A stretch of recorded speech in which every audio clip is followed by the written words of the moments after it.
जय हिंद दोस्तों, मैं आप सभी का स्वागत करता हूं हमारे परिवार द एग्ज़ाम टॉपर्स में। पिछली क्लास में केंद्र शासित प्रदेशों की संख्या बोर्ड पर 7 लिख दी गई थी और बोलने में भी 7 बता दिया था, परंतु उसी वीडियो में मैंने आगे चलकर 1 से 1.5 मिनट बाद आपको केंद्र शासित प्रदेशों की संख्या 8 बताई और उनके नाम भी मैंने आपको 8 के नाम भी गिनाए। आज की क्लास की शुरुआत करते हैं। हमने पिछली दोनों क्लास में जितना भी संविधान के बारे में पढ़ा है, संविधान एक परिचय और संविधान भाग A1, इन दोनों ही क्लास से संबंधित आने वाली जितनी भी एग्ज़ाम है और भविष्य में जितनी भी एग्ज़ाम आने वाली है, और या आप देखा जाए पिछले समय में जितनी एग्ज़ाम हो चुकी है उससे कितने क्वेश्चन इन दोनों क्लास से आए हैं या भविष्य में आने की संभावना है, उस पर हम विस्तृत रूप से आज चर्चा करेंगे। तो आज की क्लास की शुरुआत करते हैं। सबसे पहला क्वेश्चन, संविधान होता क्या है? किसी भी राज्य को संचालित करने के लिए संविधान की आवश्यकता पड़ती है। संविधान किसे कहते हैं? किसी भी राज्य को संचालित करने के लिए संविधान की आवश्यकता पड़ती है। कानून और नियमों का ऐसा संग्रह जिससे किसी देश का शासन चलाया जाता है, संविधान कहलाता है। अब अगला क्वेश्चन आता है, संविधान क्या होता है और कैसे होता है? अब दूसरा इसको अपन देखेंगे डीप से। तो संविधान 2 प्रकार का होता है, लिखित और अलिखित। लिखित संविधान वह संविधान होता है जिसके अधिकांश साक्ष्य लिखित होते हैं। लिखित संविधान में क्या होता है? उसके अधिकांश साक्ष्य क्या होते हैं? लिखित होते हैं। और विश्व का पहला लिखित संविधान कौन सा है? तो अमेरिका का संविधान। आपसे पूछा जाए कि विश्व का पहला लिखित संविधान कौन सा है, तो उसका आंसर क्या रहेगा? अमेरिका का संविधान। और विश्व का सबसे बड़ा लिखित संविधान कौन सा है? तो विश्व का सबसे बड़ा लिखित संविधान कौन सा है? भारत का संविधान। तो लिखित संविधान के 2 उदाहरण हैं, भारत का संविधान और अमेरिका का संविधान। अगला, अलिखित संविधान किसे कहते हैं? अलिखित संविधान वह संविधान होता है जिसके अधिकांश साक्ष्य अलिखित होते हैं और उस देश में परंपरा, रीति रिवाज और न्यायिक निर्णयों के आधार पर उस देश का शासन संचालित होता है। अलिखित संविधान क्या होता है? अलिखित संविधान में अधिकांश साक्ष्य अलिखित होते हैं और उस देश में परंपरा, रीति रिवाज और न्यायिक निर्णय के आधार पर उस देश का शासन संचालित होता है। तो वो वाला संविधान क्या कहलाता है? अलिखित संविधान कहलाता है। और विश्व में 2 देश ऐसे हैं जहां पर अलिखित संविधान है। पहला है ब्रिटेन और दूसरा है न्यूजीलैंड। तो अलिखित संविधान के उदाहरण कौन कौन से होंगे? ब्रिटेन का संविधान और न्यूजीलैंड का संविधान। अब हम चर्चा करेंगे, कुछ राजनीतिक विचारक ऐसे हैं जो कहते हैं कोई भी संविधान ना तो पूर्ण रूप से लिखित होता है ना पूर्ण रूप से अलिखित होता है। उसमें गतिशीलता बनाए रखने के लिए उसमें संशोधन करना जरूरी है। यह विचार किसका है? प्रसिद्ध राजनीतिक विचारक ब्राइस का। और संशोधन के आधार पर भी संविधान 2 प्रकार का होता है। पहला होता है कठोर और दूसरा होता है लचीला। ओके, संशोधन के आधार पर संविधान कितने प्रकार का होता है? 2 प्रकार का, कठोर संविधान और लचीला संविधान। अब लचीला संविधान किसे कहते हैं? ऐसा संविधान जिसमें संशोधन करने के लिए साधारण प्रक्रिया या साधारण बहुमत का सहारा लिया जाता है, तो वह संविधान कौन सा होता है? लचीला संविधान होता है। उदाहरण के रूप में किसी संसद का अगर देखा जाए कुल सदस्य संख्या 100 है, तो उसका साधारण बहुमत कितना होगा? 50% + 1, अर्थात 51 वोट पक्ष में और 49 वोट विपक्ष में होते हैं। और इस आधार पर जो संशोधन पारित होता है उसे हम क्या कहते हैं? लचीला संविधान संशोधन कहते हैं। कठोर संविधान संशोधन किसे कहते हैं? इसके लिए एक विशेष कठोर प्रक्रिया अपनाई जाती है और इसके लिए उस सदस्य का बहुमत या फिर मत देने वाले सदस्यों की संख्या का 2/3 बहुमत से पास होना जरूरी है। और ये जब प्रक्रिया अपनाई जाती है तो उसे कौन सा संविधान संशोधन कहते हैं? कठोर संविधान संशोधन कहते हैं। विश्व में कठोर संविधान संशोधन की प्रक्रिया सर्वाधिक कहाँ पर है, तो वह अमेरिका के संविधान में है। और भारत का संविधान लचीला और कठोर दोनों का सम्मिश्रण दिखाई देता है। ओके, आपसे पूछा जाए कि भारत में संविधान संशोधन करने के लिए कौन सी प्रक्रिया अपनाई जाती है, तो लचीला भी और कठोर भी। तो भारत दोनों का सम्मिश्रण है और कठोर संविधान संशोधन कहाँ है, तो अमेरिका में। अब अगला आता है शक्ति के विभाजन के आधार पर संविधान कितने प्रकार का होता है, तो शक्ति के आधार पर संविधान 2 प्रकार का होता है। कितने प्रकार का होता है, 2 प्रकार का होता है। पहला देखते हैं संघीय संविधान और दूसरा देखते हैं एकात्मक संविधान। अब सबसे पहले हम बात करते हैं संघीय संविधान। संघीय संविधान वह संविधान होता है जहां दोहरी सरकार की स्थापना होती है। दोहरी सरकार का मतलब होता है केंद्र में भी सरकार और राज्य में भी सरकार। केंद्र में संघीय सरकार और राज्य में राज्य सरकार। संघीय संविधान वह संविधान होता है जहां दोहरी सरकार की स्थापना होती हो, अर्थात केंद्र और राज्य के मध्य शक्ति का विभाजन होता है। और यह संघीय संविधान भी कितने प्रकार का होता है, तो 2 प्रकार का होता है। पहला होता है यूनियन और दूसरा होता है परिसंघ। ओके, अब आपको वापस बता रहा हूं संघीय संविधान कितने प्रकार का होता है, 2 प्रकार का, यूनियन और परिसंघ। अब यूनियन संविधान किसे कहते हैं, जब केंद्र और राज्य में शक्ति का विभाजन बिना समझौते के हो तो उस देश का संविधान क्या कहलाता है, यूनियन संविधान। और भारत किस संविधान का उदाहरण है, तो भारत यूनियन संविधान का उदाहरण है। परिसंघ संविधान किसे कहते हैं, जब केंद्र और राज्य में शक्ति का विभाजन समझौते के आधार पर हो तो उस देश का संविधान क्या होता है, परिसंघ संविधान होता है। और यह देखा जाए विश्व में इसका उदाहरण कौन सा है, तो अमेरिका का संविधान। अमेरिका का संविधान कौन सा संविधान है, परिसंघ संविधान।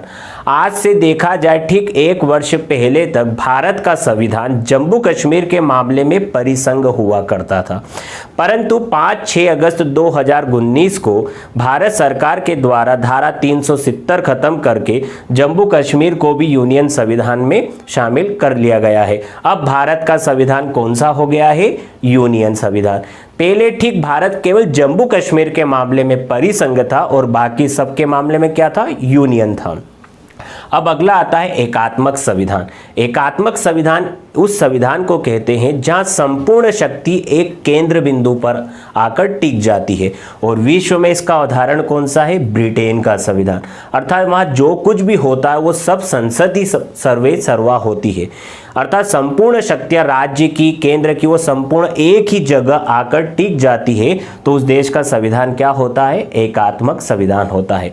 भारत में भी कभी कभी एकात्मक शासन हमें देखने को मिलता है। कब देखने को मिलता है, आपातकाल के समय, या किसी राज्य में संवैधानिक तंत्र विफल हो जाए, जिसे आज हम अपनी साधारण भाषा में राष्ट्रपति शासन कहते हैं।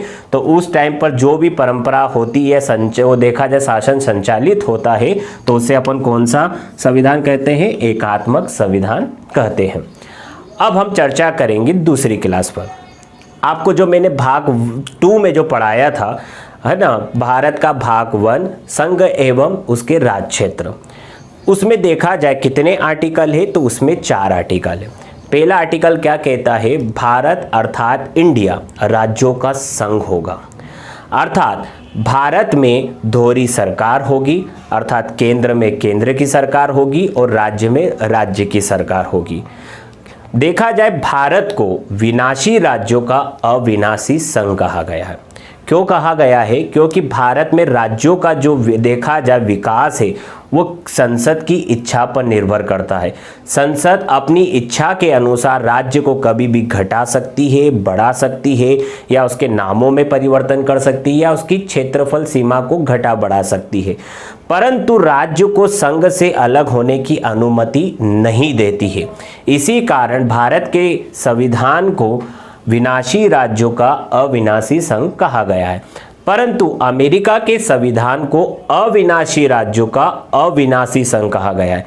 क्योंकि वहां पर देखा जाए केंद्र और राज्य के बीच में जो शक्ति का विभाजन है वो समझौते के आधार पर है। इसी कारण ना तो वह राज्यों को तोड़ा जा सकता है, ना ही राज्यों को संघ से अलग होने की अनुमति है। इसी कारण अविनाशी राज्यों का अविनाशी संघ अमेरिका का संविधान, विनाशी राज्यों का अविनाशी संघ भारत का संविधान। आर्टिकल सेकंड, जिसे अपन अनुच्छेद 2 कहते हैं। अनुच्छेद 2 यह कहता है नए राज्यों का प्रवेश। संविधान भारत की संसद को यह शक्ति प्रदान करती है कि वह कानून बनाकर भारत में नए राज्यों का प्रवेश कर सकती है। अर्थात भारत में जो सिक्किम राज्य को देखा जाए भारत संघ में सम्मिलित किया गया था, वह अनुच्छेद 2 के आधार पर ही किया गया था। कौन से अनुच्छेद के आधार पर? अनुच्छेद 2 के आधार पर। अनुच्छेद 3 यह कहता है भारत में नए राज्यों का निर्माण तथा वर्तमान राज्यों की सीमा, नामों तथा उनके क्षेत्रफल में परिवर्तन। भारत का संविधान संसद को यह अधिकार देता है कि वह 2 या 2 से अधिक राज्यों को आपस में मिलाकर या उनके नामों में परिवर्तन कर या उनकी सीमाओं में परिवर्तन करने का अधिकार भारत का संविधान किसको देता है? तो संसद को देता है। अब भारत में जो राज्यों का निर्माण हुआ है उसके लिए आज वर्तमान समय तक 4 समितियों का निर्माण हो चुका है। सबसे पहले समिति का निर्माण हुआ था एसके थर समिति। एसके थर समिति का निर्माण देखा जाए नवंबर 1947 में हुआ था। इसका नाम उस टाइम पर क्या था? एसके थर समिति। परंतु इसी समिति को जून 1948 में, कब?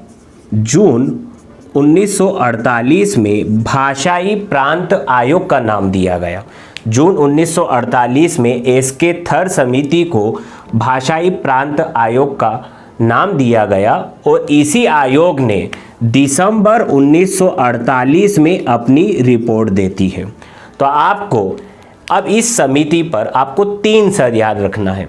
एसके थर समिति का निर्माण कब किया गया? नवंबर 1947 में। इसे भाषा प्रांत आयोग का दर्जा कब दिया गया? तो जून 1948 में। और इसने अपनी रिपोर्ट कब दी? तो दिसंबर 1948 में। अब ये एसके थर जो आयोग था, भाषाई प्रांत आयोग था, इसने अपनी रिपोर्ट क्या क्या दी?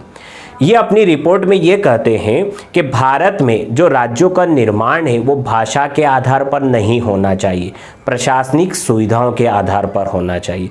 इस समिति के द्वारा एक सबसे महत्वपूर्ण सिफारिश दी गई थी कि भारत में जो राज्यों का निर्माण है वो भाषा के आधार पर ना होकर प्रशासनिक सुविधा के आधार पर होना चाहिए।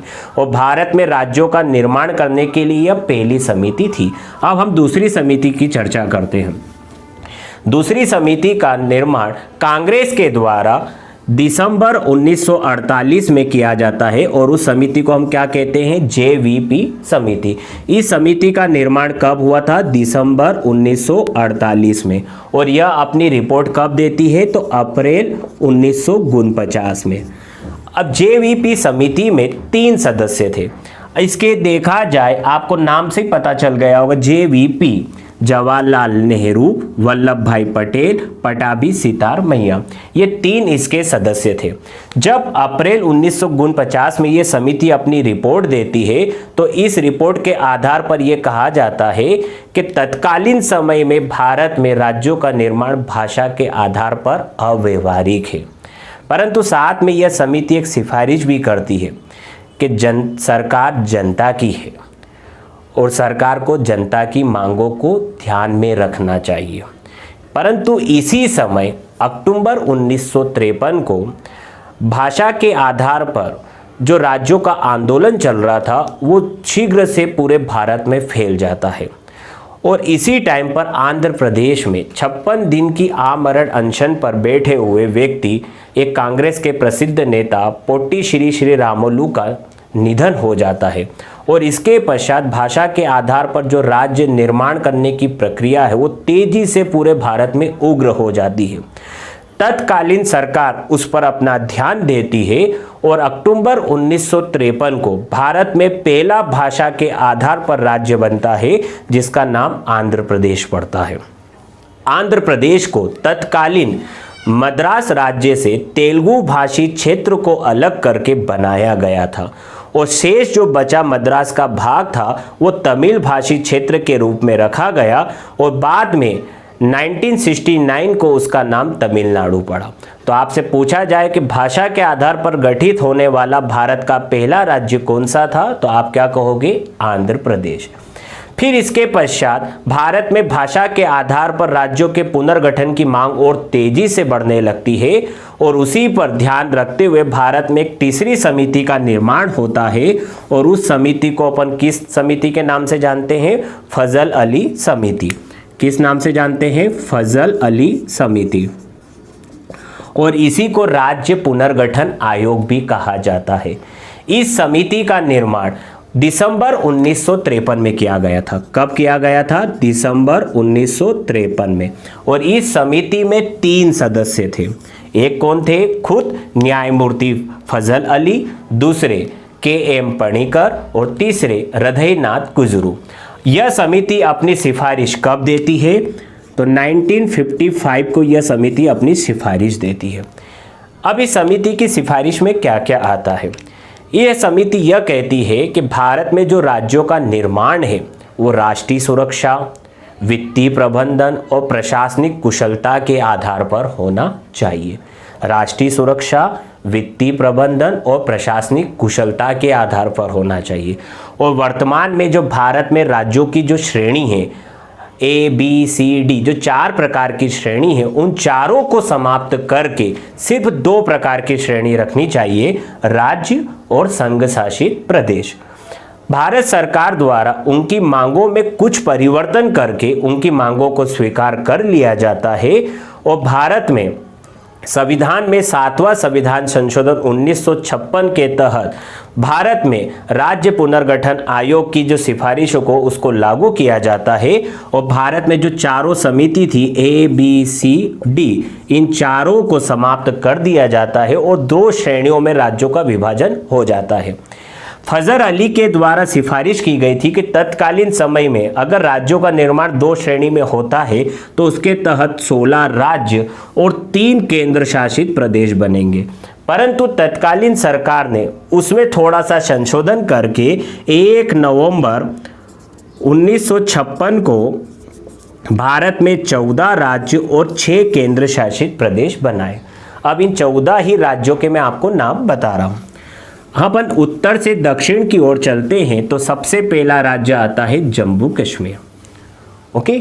दूसरा आता है पंजाब, तीसरा उत्तर प्रदेश, चौथा बिहार, 5वां असम, 6ठा पश्चिम बंगाल, 7वां उड़ीसा, 8वां मध्य प्रदेश, 9वां राजस्थान, 10वां बम्बई, 11वां मैसूर, 12वां केरल, 13वां आपका मद्रास और 14वां आंध्र प्रदेश। ये 14 राज्य थे जो 1 नवंबर 1956 को भारत में थे। और 6 केंद्र शासित प्रदेश जो थे उनके नाम मैं आपको बता रहा हूँ। पहला दिल्ली, दूसरा हिमाचल प्रदेश, तीसरा मणिपुर, चौथा त्रिपुरा, 5वां लक्षद्वीप और 6ठा अंडमान निकोबार। अब देखा जाए भारत में उसके बाद उस समय कितने राज्य थे? 14 राज्य और 6 केंद्र शासित प्रदेश। परंतु आज वर्तमान समय में 28 राज्य और 8 केंद्र शासित प्रदेश है। 14 से 28 कैसे हुए और 6 से 8 कैसे हुए उसका हम क्रम जानते हैं। भारत में 15वां राज्य का निर्माण 1960 में होता है। कब होता है? 1960 में होता है, जब बंबई प्रांत का विभाजन करके 2 नए प्रांत बनाए जाते हैं। और 2 नए प्रांत कौन कौन से होते हैं? गुजरात और महाराष्ट्र, ओके। तो भारत का 15वां राज्य कौन सा होता है? गुजरात होता है। और ये कब बनता है? तो 1960 में बनता है। भारत का 16वें राज्य का निर्माण 1963 में किया जाता है। कब किया जाता है? 1963 में किया जाता है, जब नागा पहाड़ी तथा असम के कुछ क्षेत्रों को अलग करके नागालैंड राज्य का निर्माण किया जाता है। और नागालैंड का निर्माण कब किया जाता है? तो 1963 में। और यह भारत का कौन सा राज्य था? यह भारत का 16वां राज्य था। भारत में 17वें राज्य का निर्माण कब किया जाता है? तो 1966 में किया जाता है, जब पंजाब राज्य को एक और भाग में बांट दिया जाता है और हरियाणा राज्य का निर्माण किया जाता है। तो भारत का 17वां राज्य कौन सा बनता है? 1966 में हरियाणा बनता है। फिर 18वां राज्य बनता है हिमाचल प्रदेश, और यह कब बनता है? 1971 को। हिमाचल प्रदेश पहले भारत का संघ शासित प्रदेश हुआ करता था, परंतु 1971 में उसे पूर्ण राज्य का दर्जा दिया गया और वो भारत का कौन सा राज्य बनता है? तो 18वें क्रम का राज्य बनता है। 19वां तथा 20वां राज्य आपका बनता है, 19वां होता है मणिपुर और 20वां होता है त्रिपुरा, और ये दोनों कब बनते हैं? 1972 को। ओके, तो आपसे पूछा जाए कि भारत में 19वां राज्य कब बना था, तो 1972 को बना था, और कौन सा था? मणिपुर। और भारत का 20वां राज्य कौन सा था? तो भारत का 20वां राज्य त्रिपुरा था, जिसका निर्माण 1972 को होता है। अगला राज्य आता है 21वां, और उसका नाम होता है मेघालय, और इसका निर्माण भी कब हुआ था? 1972 को। अब अगला राज्य आता है 22वां, और ये सबसे महत्वपूर्ण राज्य है, और इस राज्य का निर्माण देखा जाए भारत में आर्टिकल 2 जो कहता है नए राज्यों का प्रवेश, और इस राज्य के तहत भारत में नए अर्जित किए गए क्षेत्र को सम्मिलित किया गया था, जिसका नाम सिक्किम था। और भारत में संविधान संशोधन 35वां संविधान संशोधन 1974 और 36वां संविधान संशोधन 1975 के तहत भारत में 22वें राज्य का निर्माण सिक्किम के रूप में किया जाता है, और ये कब किया जाता है? 1975। भारत में 23वां राज्य का निर्माण कब होता है? तो ये आपको याद रखना है कि भारत में 23वां और 24वां और 25वां इन तीनों ही राज्यों का निर्माण 1987 में किया जाता है। और भारत का 23वां राज्य कौन सा होता है? तो मिजोरम। 24वां राज्य कौन सा होता है? अरुणाचल प्रदेश। और भारत का 25वां राज्य कौन सा होता है? गोवा। और इन तीनों राज्यों का निर्माण कब किया गया था? तो 1987 में किया गया था। भारत का 26वें राज्य का निर्माण 2000 में किया गया था, और तारीख भी याद रखनी है 1 नवंबर 2000, जब तत्कालीन मध्य प्रदेश का विभाजन करके छत्तीसगढ़ राज्य को बनाया गया था। मध्य प्रदेश से विभाजित करके छत्तीसगढ़ जो राज्य बना था वह भारत का 26वां राज्य था।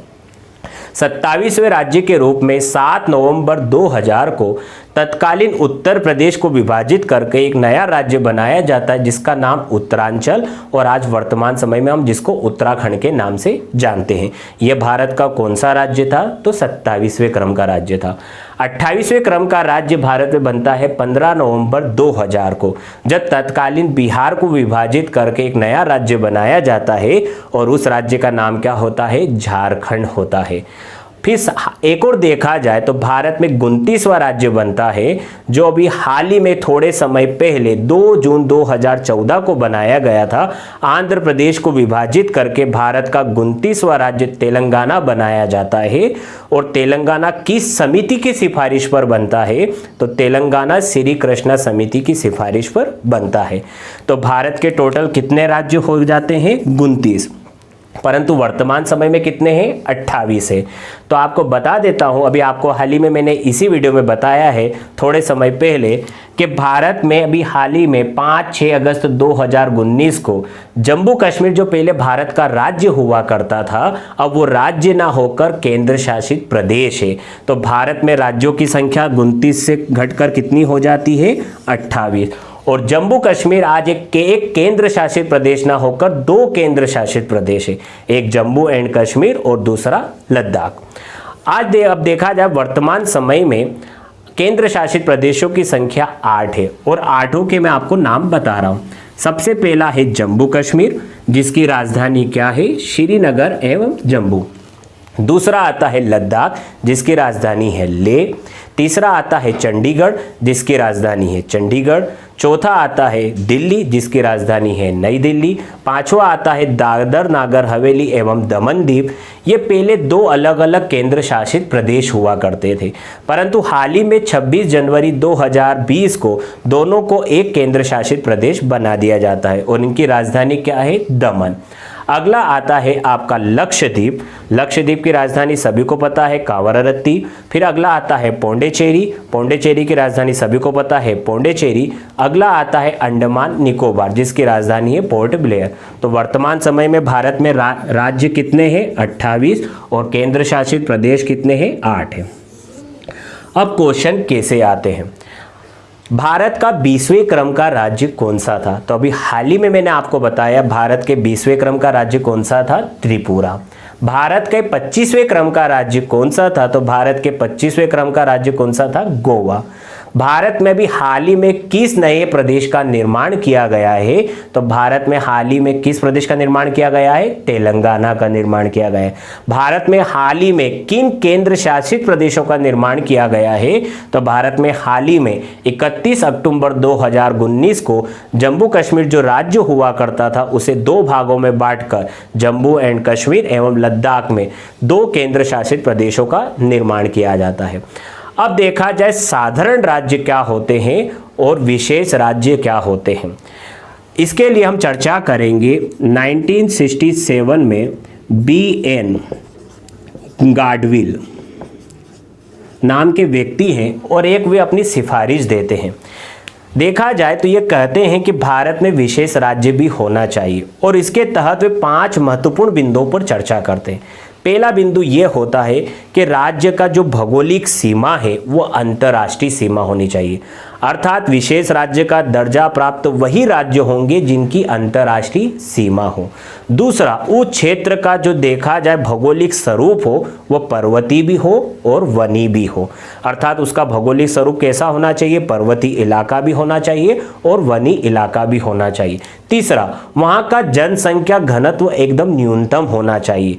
जनसंख्या घनत्व आप जानते हो डेंसिटी वहाँ की कितनी होनी चाहिए? न्यूनतम होनी चाहिए। चौथा, वह राज्य आर्थिक तथा बुनियादी मामलों में पिछड़ा हुआ होना चाहिए। ओके, चौथा क्या आता है? वह राज्य आर्थिक मामलों में और बुनियादी संरचनाओं के मामले में पिछड़ा हुआ होना चाहिए। पांचवा, वहां पर जनजाति क्षेत्रों की बाहुलता होनी चाहिए। जो राज्य इस 5 विशेषताओं पे खरा उतरता है उसी के आधार पर उसे विशेष राज्य का दर्जा दिया जाता है। अब विशेष राज्य के दर्जे में होता क्या है? विशेष राज्य के दर्जे में ये होता है कि केंद्र द्वारा जो राशि दी जाती है उसमें से देखा जाए 90% राशि अनुदान के रूप में होती है। काय के रूप में होती है? अनुदान के रूप में होती है। और 10% राशि काय के रूप में होती है? ऋण के रूप में होती है। अर्थात केंद्र द्वारा जो सहायता दी जाती है उसमें 90% अनुदान के रूप में जो उस राज्य को नहीं चुकाना है, परंतु 10% ऋण के रूप में होती है जो उस राज्य को आगामी समय में चुकाना होता है। ये किसे को मिलता है? विशेष राज्य को, जिसको देखा जाए विशेष राज्य का दर्जा प्राप्त होता है। साधारण राज्य में क्या होता है कि देखा जाए 100% राशि में से 70% राशि अनुदान के रूप में और 30% राशि काय के रूप में, ऋण के रूप में होती है। और ये किस में होती है? साधारण राज्य का दर्जा प्राप्त। वर्तमान समय में विशेष राज्य का दर्जा प्राप्त भारत के संविधान में कितने राज्य हैं? तो कुल 10 राज्य हैं। पहले 11 हुआ करते थे, परंतु जब से जम्मू कश्मीर को केंद्र शासित प्रदेश बना दिया गया है तो इन राज्यों की संख्या घटकर कितनी हो जाती है? 10। तो आपसे पूछा जाए कि वर्तमान समय में केंद्र देखा जाए विशेष राज्य का दर्जा प्राप्त कितने राज्य हैं? तो टोटल 10 है। और आपको पता चली गया है 90% राशि अनुदान के रूप में और 10% राशि ऋण के रूप में। अब मैं आपसे संबंधित क्वेश्चन पे चर्चा करता हूं। भाषाई प्रांत पुनर्गठन आयोग कौन सा था? तो भाषाई पुनर्गठन प्रांत आयोग था एसके थर समिति। राज्य पुनर्गठन आयोग कौन सा था? तो राज्य पुनर्गठन आयोग था फजर अली। नई समिति कौन सी थी राज्य के निर्माण के लिए? तो नई समिति राज्य के निर्माण के लिए कौन सी थी? श्री कृष्णा समिति। भारत का संविधान कौन सा संविधान है? भारत का संविधान यूनियन संविधान है। परिसंघ संविधान किस देश का है? परिसंघ संविधान अमेरिका का देश का है। एकात्मक संविधान किस देश का है? एकात्मक संविधान ब्रिटेन के संविधान का है। तो ये आपको ये सभी चीज याद रखना है। मिलते हैं हम अपनी अगली क्लास में, तब के लिए भारत माता की जय।